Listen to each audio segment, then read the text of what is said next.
가리켜서 비상시 매뉴얼이라고 합니다. 아주 쉽게 말씀을 드리면 결혼식장에 갈 때 입는 복장과 장례식에 갈 때 입는 복장이 같을 수가 없습니다. 때에 맞는 옷을 입고 가야 하기 때문입니다. 만약에 일어나서는 안 되겠지만 전쟁 시 국가가 비상사태에 놓일 때는요, 지금 상황과는 또 다른 국면이 펼쳐지게 될 것입니다. 우리 역시 지금처럼 코로나로 인해서 온 세계가 비상사태 국면에 있을 때 국가마다, 나라마다 비상 매뉴얼이 있습니다. 우리가 지난 한 달간 사회적 거리두기를 하면서 나뿐 아니라 우리 가족뿐 아니라 온 국민이 함께 힘을 모아 위생에 힘쓰고 관리하는 것, 바로 이것이 비상시 매뉴얼입니다. 또 우리 자녀들이 원래는 이 시기에 학교에 가서 마음껏 친구들과 뛰어놀고 또 배움의 기쁨을 누리는 것이 극히 일상적이고 자연스러운 일이었는데 지난주, 지지난주에 이렇게 온라인 학습을 하고 있는 것도 이와 같은 맥락입니다. 미국이랑 유럽은 현재 전역이 비상사태에 접어들어서 백방으로 방역도 또 치료도 또 경제 살리기에도 힘을 모으고 있습니다. 온 세상이 지금 이 시간을 지나가고 있는데요, 오늘 말씀을 통해서 이러한 때 우리가 어떤 가치를 붙들어야 되는지, 그리고 어떤 믿음의 삶을 살아야 되는지 확인하고 깨닫는 저와 여러분이 되기를 간절히 소망합니다. 오늘 말씀은요, 이들 역시 유다 백성들이, 유다의 총독으로 온 느헤미야가 유다 백성들과 함께 성벽을 재건하는 이 과정 역시 우리와 동일하게 비상 시국을 맞이하고 또 그러한 때에 맞게 행동하고 살아가고 있습니다. 예루살렘 성벽을 재건하는 데 있어서 외부의 위협이 긴장의 끈을 놓지 못하도록 하고 있는 상황입니다. 그래서 총독인 느헤미야가 백성들에게 비상시 매뉴얼을 알려주고 그대로 성벽을 쌓는 일에 몰두하고 있죠. 사실 스스로 위협에 처할 이유가 없었던 느헤미야였습니다. 가만히 페르시아의 수산궁의 왕의 술관원으로 있으면 이런 일들을 겪지 않아도 될 일이었습니다. 그러나 그가 백성들과 함께 한 마음이 되어서 그들의 눈물과 슬픔이 곧 나의 눈물과 슬픔임을 공감하고 이 자리로 온 것 아니겠습니까? 그런 가운데 이제 앞으로 쭉 살펴볼 거지만 지금은 외부의 위협으로 인해서 내부의 결속력이 강화되는 시간이지만 이 시간이 좀 지나면요, 내부의 문제점들이 하나둘씩 드러나기 시작하거든요. 오늘은 외부의 위협 가운데 펼쳐지는 이 상황 속에서 느헤미야가 어떻게 이 상황을 극복해 나아가는지 좀 같이 살펴보기를 원하고, 또 한 가지, 자칫 우리가 말씀을 읽고 묵상하고 나누면서 오래전 성경의 이야기로 그치지 않고 그것이 과연 오늘날 나에게 어떤 연관이 있는지 묵상하고 우리 삶을 주님께로 향하는 것, 또 초점을 주님께 잡는 이 과정이 우리 삶 속에 날마다 이어져서 예수님 닮은 제자의 삶을 살기를 간절히 소망합니다. 오늘 말씀을 기초해서요, 위기 상황 가운데 균형을 잘 잡으려면 어떻게 해야 되는가? 지금 위기이잖아요, 우리가. 이 위기 속에서 어떻게 하면 균형을 잘 잡을 수 있는지 같이 좀 살펴보겠습니다. 그 첫 번째로는 하나님께 기도하는 겁니다. 우리가 앞서 찬양할 때도 그렇고요, 기도의 줄을 놓지 않는 것, 기도하는 것에 대해서 찬양 부르면서 오늘 말씀과 참 이렇게 같구나 하는 생각을 많이 하게 됐는데, 느헤미야 4장 4절과 5절입니다. 우리 하나님이여 들으시옵소서. 우리가 업신여김을 당하나이다. 원하건대 그들이 욕하는 것을 자기들의 머리에 돌리사 노략거리가 되어 이방에 사로잡히게 하시고 주 앞에서 그들의 악을 덮어두지 마시며 그들의 죄를 도말하지 마옵소서. 그들이 건축하는 자 앞에서 주를 노하시게 하였음이니이다 하고, 이 산발랏과 도비아의 위협과 조롱 속에 느헤미야는 그들의 여러 가지 반응에 맞대응하지 않았어요. 바로 대응하지 않고 그 모든 것을 가지고 하나님께 나아가 기도했다라고 우리가 이미 전에 살펴보았습니다.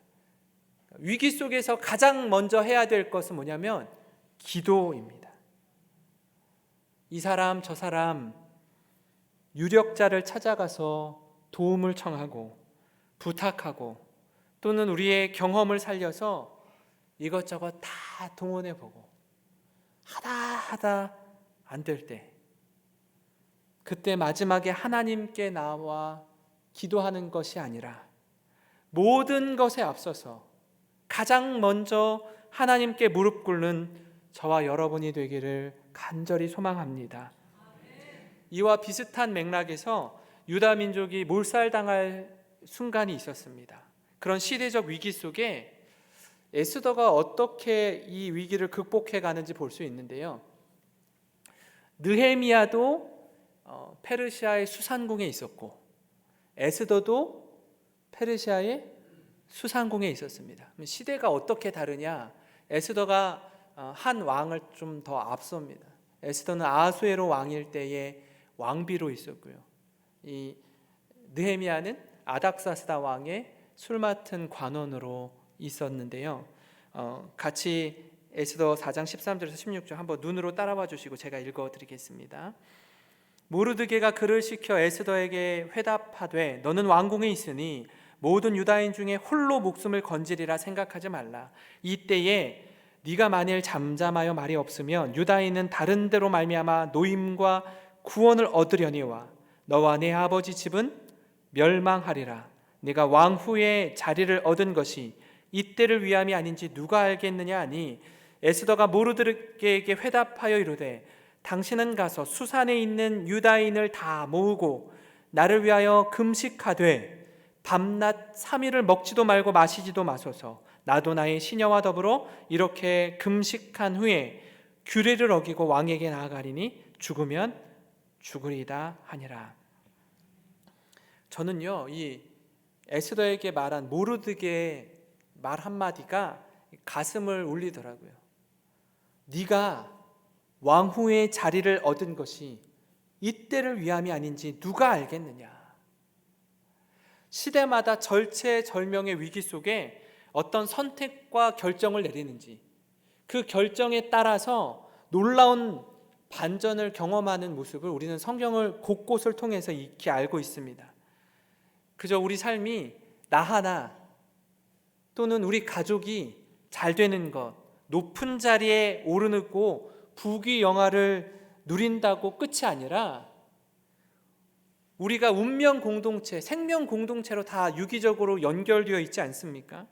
그래서 만약에 에스더 네가 지금 유다 민족이 몰살당하게 되었는데, 멸망 가운데 처하게 되었는데 네가 너의 입을 다물고 침묵하고 있으면 너 하나 잘 살 것 같지만 절대로 그렇지 않다라고 주는 메시지 아니겠습니까? 중국에서 일어난 이 작은 하나의 일이 온 세계를 이렇게 뒤덮을 줄 누가 알았겠습니까? 다 연결이 되어 있는 지구촌, 지구 마을이라고 하지 않습니까? 우리 나라가 잘 보호받는다고 끝이 아니라 온 세상이 더불어 협력하고 연합하지 않으면 이 코로나를 어떻게 우리가 뚫고 갈 수 있겠습니까? 에스더가 이런 모르드게의 회답 앞에 고민하다가 답합니다. 나도 나의 시녀와 더불어 이렇게 금식한 후에 규례를 어기고 왕에게 나아가리니 죽으면 죽으리이다. 성경엔 나와 있지 않는데요, 에스더가 이렇게 모르드게에게 편지하면서 3일 동안 먹지도 마시지도 않으면서 금식할 때 에스더가 뭐 했을까라고 한번 생각해 봤어요. 뭐 했을까요?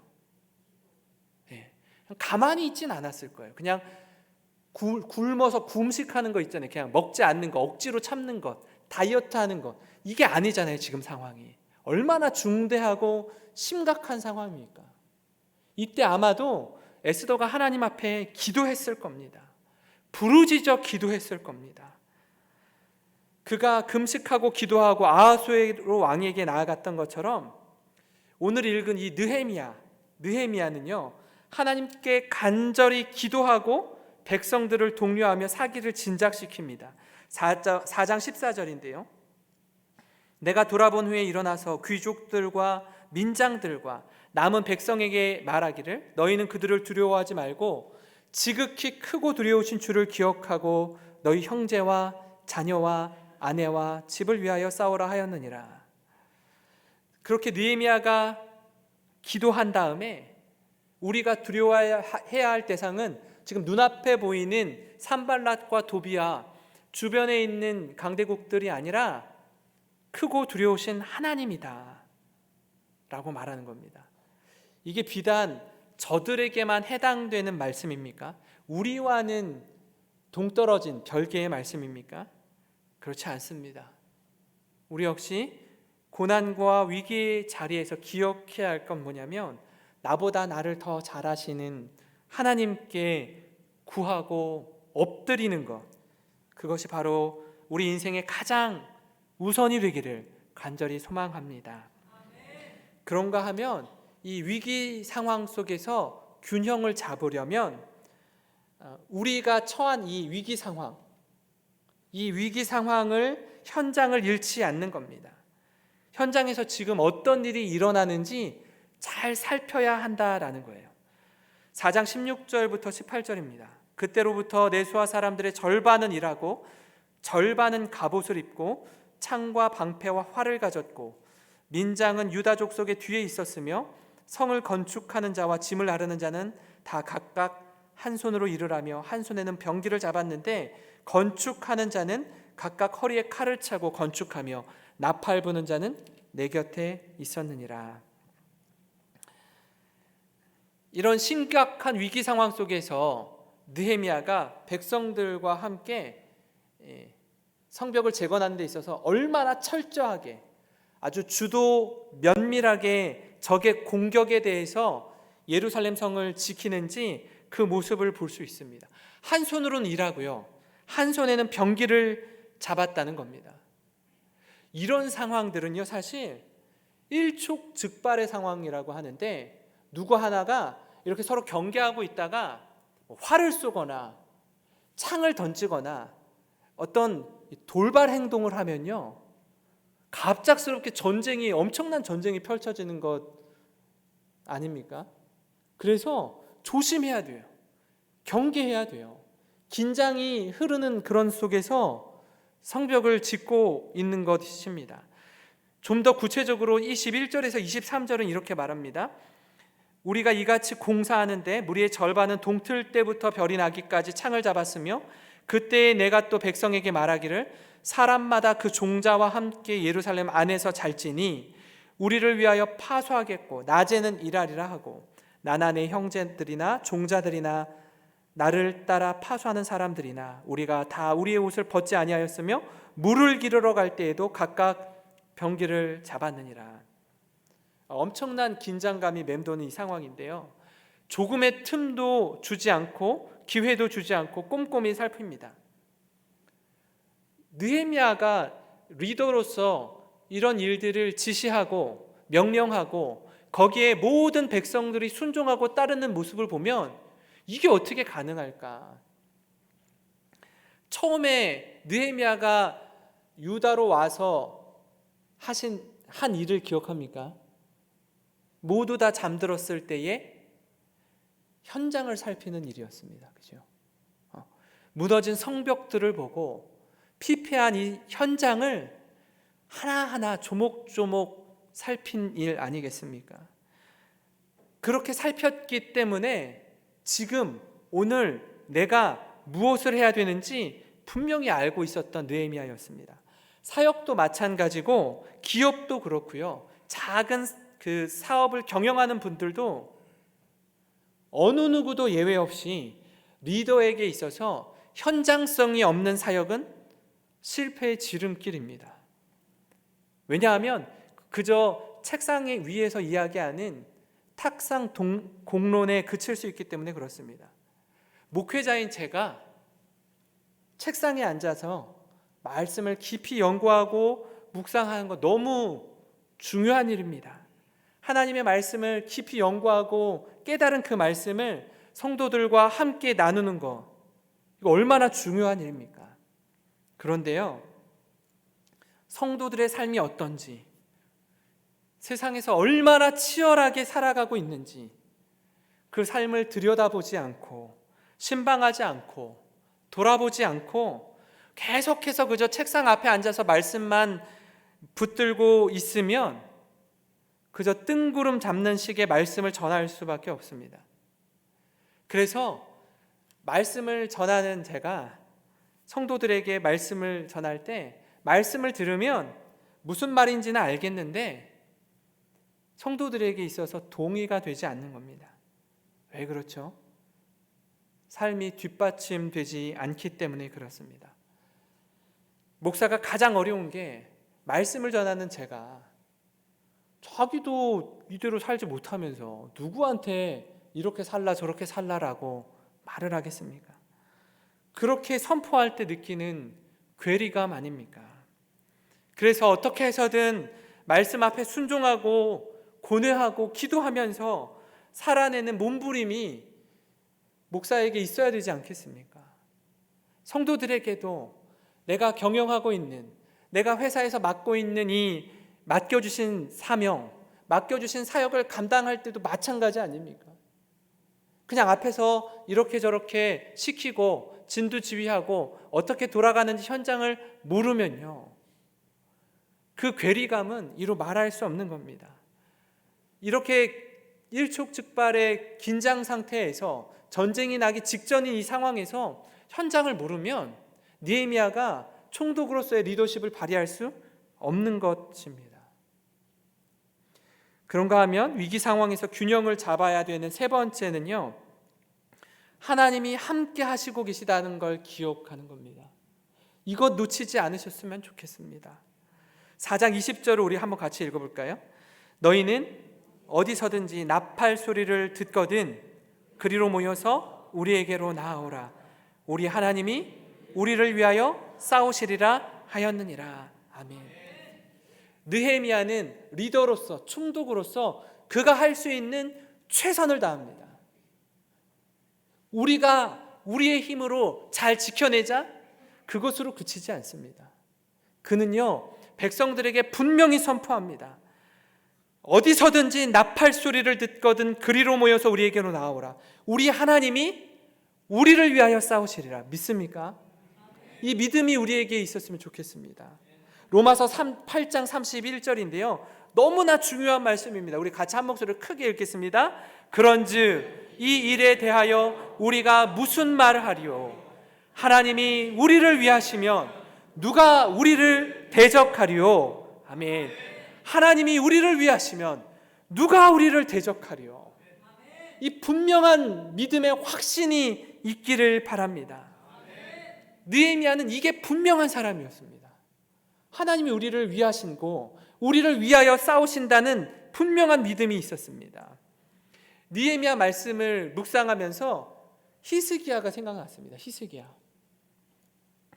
히스기야가요, 그 아수르 왕 사네립이 유다를 공격하기 위해서 이렇게 들어오기 시작합니다. 근데 얼마나 무시무시하냐면요, 아수르 왕 사네립은요, 싸움에서 패한 적이 없어요. 모든 나라를 다 이기고 승승장구하고 막 쳐 들어오는 겁니다.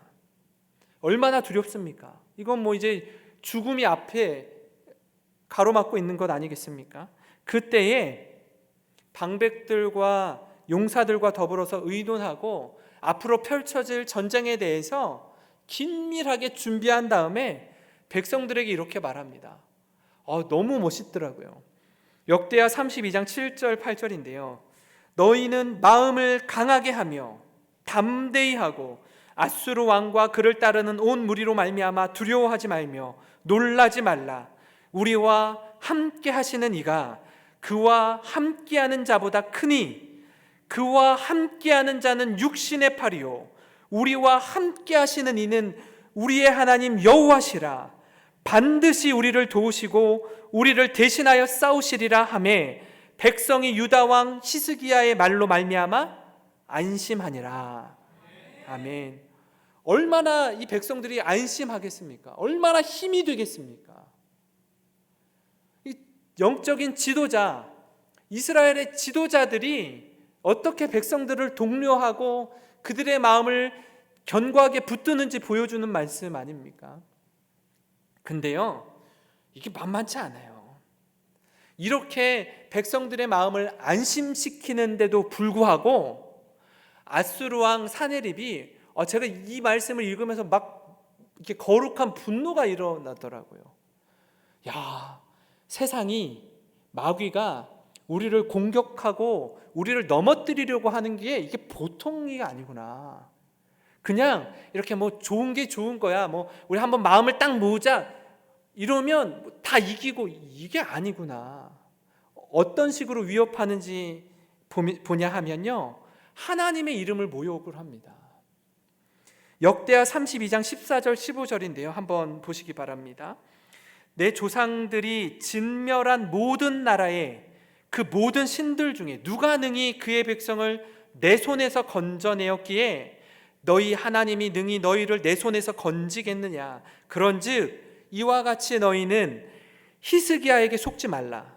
꾀임을 받지 말라. 그를 믿지도 말라. 어떤 백성이나 어떤 나라의 신도 능히 자기의 백성을 나의 손과 나의 조상들의 손에서 건져내지 못하였나니 하물며 너희 하나님이 너희를 내 손에서 건져내겠느냐 하였더라. 이게 승승장구하던 아수르 왕 사네립이 유다 백성들에게 자기네 나라 말로 하지 않아요. 유다 말로 해요. 그들이 다 듣고 두려움에 벌벌 떨도록. 안심하고 있던 마음이 무장 해제되고 그냥 항복하도록 유다 말로 이렇게 떠드는 거예요. 살기 등등한 모습입니다. 과거의 승리, 내가 어떤 왕에게도 어떤 나라에도 진 적이 없다. 친 적이 없다. 근데 너희가 우리를 이길까 보냐. 히스기야가 너희를 안심시키는데 그의 꾀임을 듣지 말, 속지 말라고 하는 거예요. 너희 진다라는 거예요. 사기를 떨어뜨리고 두려움에 쌓여 위축되도록 하는 말입니다. 이때 히스기야가 이사야와 함께 이렇게 기도합니다. 여러분, 기도할 때 우리가 이렇게 묵상하면서 기도할 때 조용히 입으로 말하지 않고 잠잠히 기도할 때가 있어요. 그런데요, 때로는 우리의 입술을 열어서 우리의 마음을 토하면서 부르짖어 기도해야 될 때가 있어요. 히스기야와 이사야가 이때 잠잠히 기도할 수가 없는 상황인 거예요. 하나님 앞에 이렇게 기도합니다. 역대하 32장 19절 20절입니다. 그들이 예루살렘의 하나님 비방하기를 사람의 손으로 지은 세상 사람의 신들을 비방하듯 하였더라. 이러므로 히스기야 왕이 아모스의 아들 선지자 이사야와 더불어 하늘을 향하여 부르짖어 기도하였더니 여호와께서 한 천사를 보내어 아수르 왕의 진영에서 모든 큰 용사와 대장과 지휘관들을 멸하신지라. 아수르 왕이 낯이 뜨거워 그의 고국으로 돌아갔더니 그의 시내 전에 들어갔을 때에 그의 몸에서 난 자들이 거기서 칼로 죽였더라. 하나님이 어떻게 일하시는지를 보여주시는 장면 아닙니까? 그들이 여호와 하나님을 다른 이방 사람들의 신들을 저주하듯이 하나님을 저주할 때, 여호와를 저주할 때 한 천사를 통해서 모든 용사와 대장들과 지휘관들을 멸하신 것 아닙니까? 한 번도 진 적이 없는데, 패한 적이 없는 사네립이 자기 신이 있는 그의 신의 전에 들어갔을 때 자신의 몸에서 난 아들들이 사네립을 칼로 찔러 죽였다라고 이야기하고 있습니다. 하나님이 없다라고 하는 세상 속에서 하나님을 신뢰하는 우리들이 그리스도인으로 살아가는 게 결코 쉽지 않습니다. 어떤 모욕과 조롱과 시련이 뒤따를지 모릅니다.